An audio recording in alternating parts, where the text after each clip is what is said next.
Hello, geographers. Welcome to today's lecture on solution processes and their impact on the landscape formations.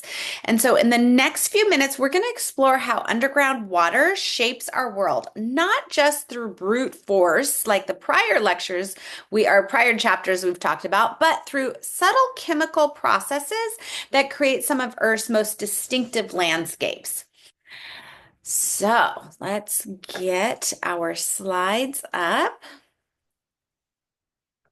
Excellent. So let's begin by understanding why underground water works differently than surface water. Okay, so when we think about erosion, we often picture rushing rivers, carving canyons like the Grand Canyon, or ocean waves pounding the coastlines. But underground, water is remarkably effective at mechanical erosion for two reasons.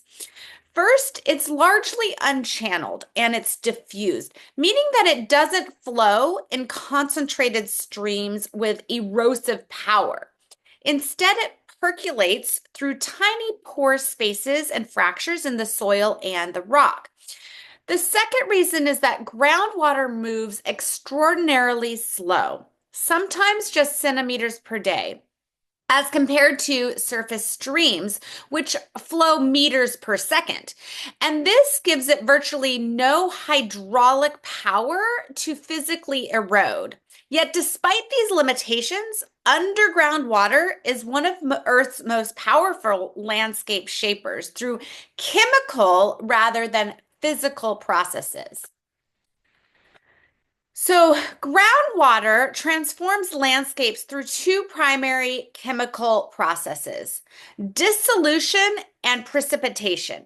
So, first, we're going to discuss dissolution processes. So, dissolution is the process where water acts as a solvent, dissolving certain minerals from rocks and carrying them away in solution. While pure water is actually a very poor solvent for most minerals, natural groundwater contains dissolved carbon dioxide from the atmosphere and soil, forming carbonic acid, a weak acid. And this process, called carbonation, dramatically increases water's ability to dissolve certain minerals, particularly calcium carbonate found in limestone. Now, the second way is precipitation.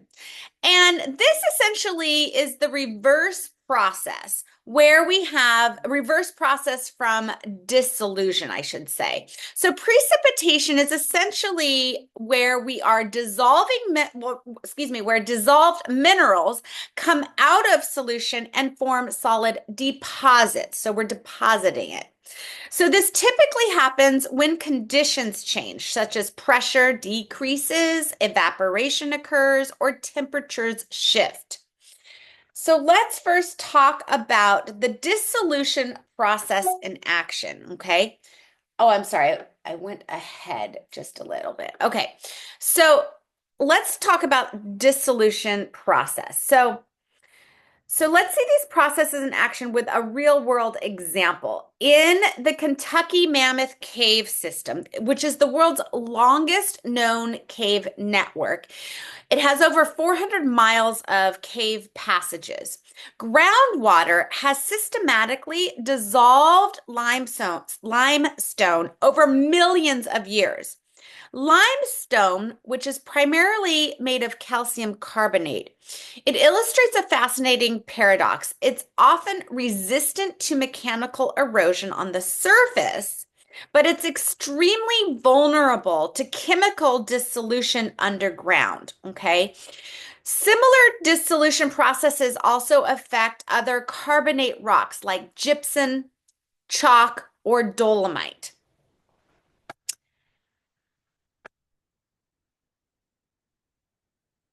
Okay, sorry, I think I went ahead on my slides. Now, the structure of bedrock significantly influences dissolution rates. In Florida's karst topography or karst landscape, We see numerous sinkholes form where groundwater dissolves limestone along existing joints and fractures. Okay. There is particular sinkhole called the Winter Park sinkhole that formed suddenly in 1981. It swallowed several buildings and was created when acidic groundwater dissolved the underground limestone along pre-existing fractures and joints. This demonstrates a key principle. More cracks and joints in the bedrock, the more cracks and joints in the bedrock, the more groundwater can penetrate and will then accelerate the dissolution process. Now let's talk about the precipitation process. So the dissolved minerals from the dissolution process don't simply just disappear. They are often then redeposited elsewhere through precipitation. In New Mexico's Carlsbad Caverns, for example, we have spectacular stalactites and stalagmites that form when dissolved calcium from the calcium carbonate precipitates out of the solution, the groundwater. So precipitation typically occurs when air pressure decreases, as in open caverns in the caves, and water then evaporates, concentrating even more the solution and the minerals in that water. And also when temperature changes, they will affect the solubility of that water and those minerals. Interestingly, temperature affects different minerals differently.